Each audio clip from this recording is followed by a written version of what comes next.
Hello, this is Joseph Vadalero presenting the second lab of the Spring 2021 semester in Physics 2211. The goal of this lab is to observe and analyze the motion of a falling object starting at rest. In order to do this, a ping pong ball was chosen due to its relative lack of velocity when compared to other possible objects. With these observations and the GlowScript IDE, the effects of gravity and the force of drag will be analyzed. The change in velocity, since the net force is non-zero, will also be shown through the observations and computational models. The fundamental principle of momentum will be extremely useful to the lab, as net force is non-zero. This is evidenced by the equation, change in momentum is equal to net force multiplied by the change in time. Some other oft-utilized formulas that might be useful for the lab today are the change in position and the change in velocity formulas, shown by the equations final velocity is equal to the initial velocity added to the quotient of the net force and mass of the object multiplied by the change in time, and the final position equaling the initial position plus the product of the average velocity and the change in time. Moving on to the tracker application, we can see the video used in order to find the experimental data. The ping pong ball, measured to be 2.7 grams or 0.0027 kilograms, is falling from a height measured to be 152 centimeters or 1.52 meters above the ground. The initial velocity for this motion is 0 as the ball is dropped from rest.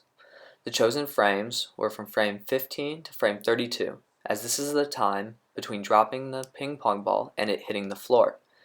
As one can see in the video, as well as the points of mass, the magnitude of the velocity is increasing as time increases.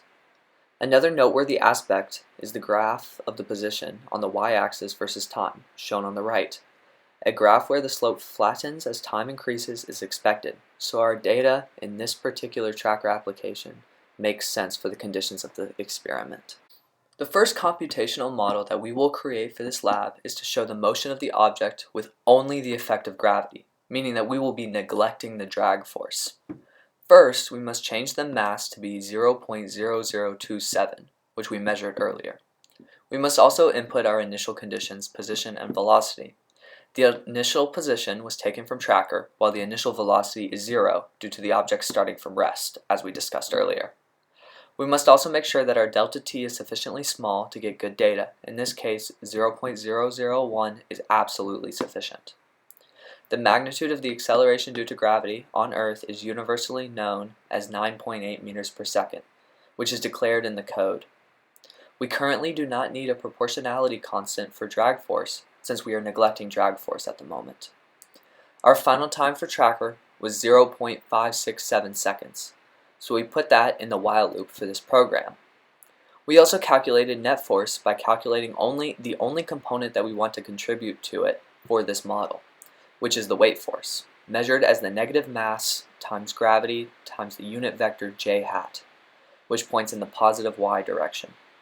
We then implement our velocity and position update formulas and run the program.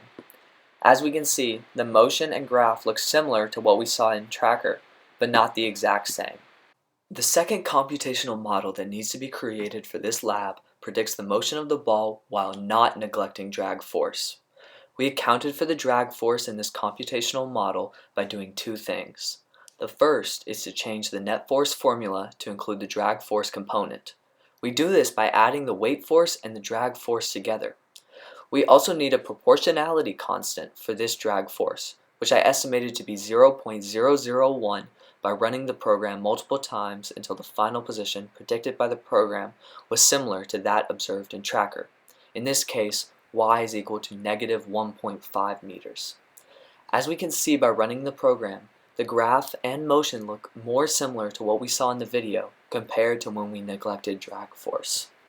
Plotting both computational models and the observed data on the same position versus time graph demonstrates the similarity between the three curves.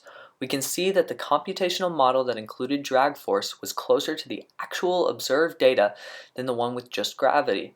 This makes sense since the drag force exists in real life, and so we cannot just neglect it if accuracy is the goal. The reason the two curves are not the exact same, though, is because we could not perfectly calculate the drag force. We were just estimating it. Human error in tracker is also a contributing factor, as it is nearly impossible to be perfect when placing the position of the object. For some final questions, we first wonder which models predict a terminal velocity. The model with just gravity acting on it did not, and while the model with drag did seem to show the slope flattening towards the end, it did not fully reach the terminal velocity. When terminal velocity is reached, the net force is constant. We now wonder what would happen if the object was thrown instead of dropped from rest.